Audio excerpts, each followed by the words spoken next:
বিসমিল্লাহির রহমানির রহিম।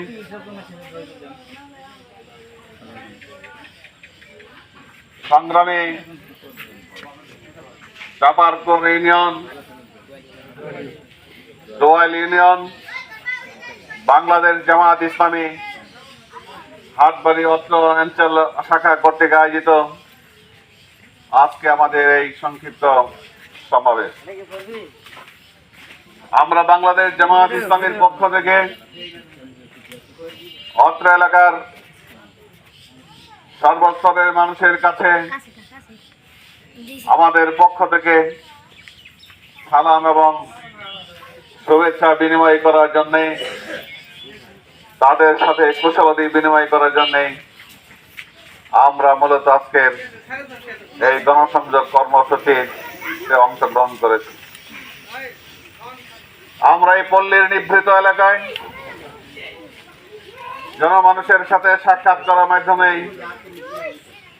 আমরা উপলব্ধি করার চেষ্টা করেছি যে এই এলাকার মানুষ কেমন আছে, কিভাবে আছে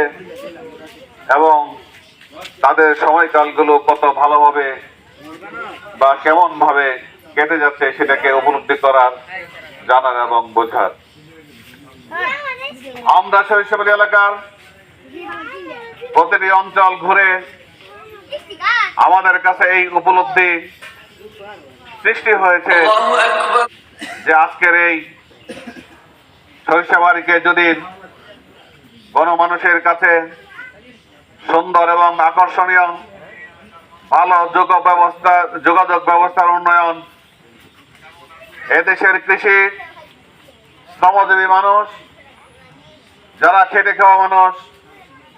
সেই কৃষির উপর নির্ভরশীল, যদি তাদের এই কৃষি উপকরণের দিকে মূল্যকে যদি কমানো যায়, মূল্য হ্রাস করানো যায়, তাহলে দেশের কৃষক সমাজ ব্যাপকভাবে উন্নতি লাভ করবে এবং তারা আরো বেশি ফসল উৎপাদন করতে সক্ষম হবে। আজকের প্রতিটি মানুষের ঘরে ঘরে যারা তরুণ যুবক, যারা প্রাপ্ত বয়স্ক, শারীরিকভাবে সক্ষম, সুস্থ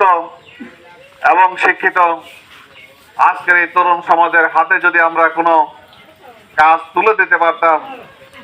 আমরা যদি তাদের কর্মসংস্থানের ব্যবস্থা করতে পারতাম,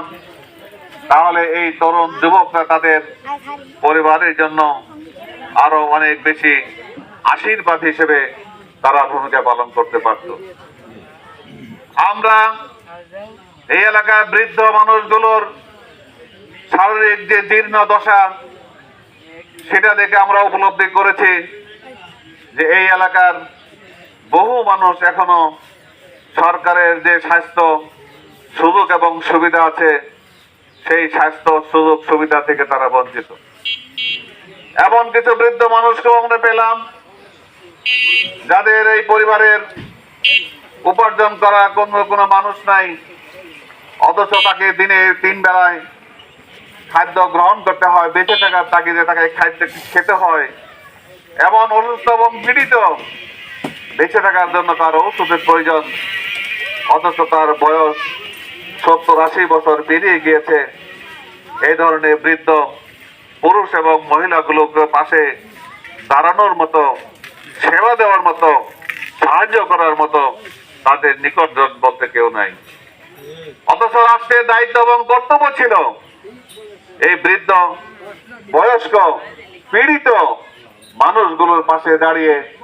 তাদের যাতে জীবন মান ন্যূনতম পরিবেশ বজায় রাখতে পারে সে ধরনের সহযোগিতা দিতে। কাজে এই ধরনের একটি দুর্দশাগ্রস্ত চিত্র আমরা গ্রামের প্রতিটি ক্ষেত্রে আমরা লক্ষ্য করলাম। ভাইরা আমার, আমরা পরিষ্কার করে বলতে চাই যে বাংলাদেশ আমাদের এই প্রিয় জন্মভূমি, এই বাংলাদেশ, এখানে যদি আল্লাহর আইনের বাস্তবায়ন করা যায়, এখানে যদি সব মানুষের শাসন প্রতিষ্ঠা করা যায়, তাহলে এই ধরনের বৃদ্ধ মানুষগুলোর জন্য সরকারের যে বরাদ্দ, সেই বরাদ্দকে অর্থটি তাদের বাড়িয়ে পৌঁছে দেওয়া সম্ভব। আজকে যদি জাতির নেতৃত্ব যোগ্য এবং সৎ নেতৃত্ব তৈরি করা যায়, তাহলে তাদের এই যুবকগুলোর জন্য কর্মসংস্থান তৈরি করা সম্ভব। আজকে যদি ভালো মানুষের হাতে দায়িত্ব অর্পণ করা যায়, তাহলে মানুষের কৃষকের জন্য তাদের ভূমিকা পালন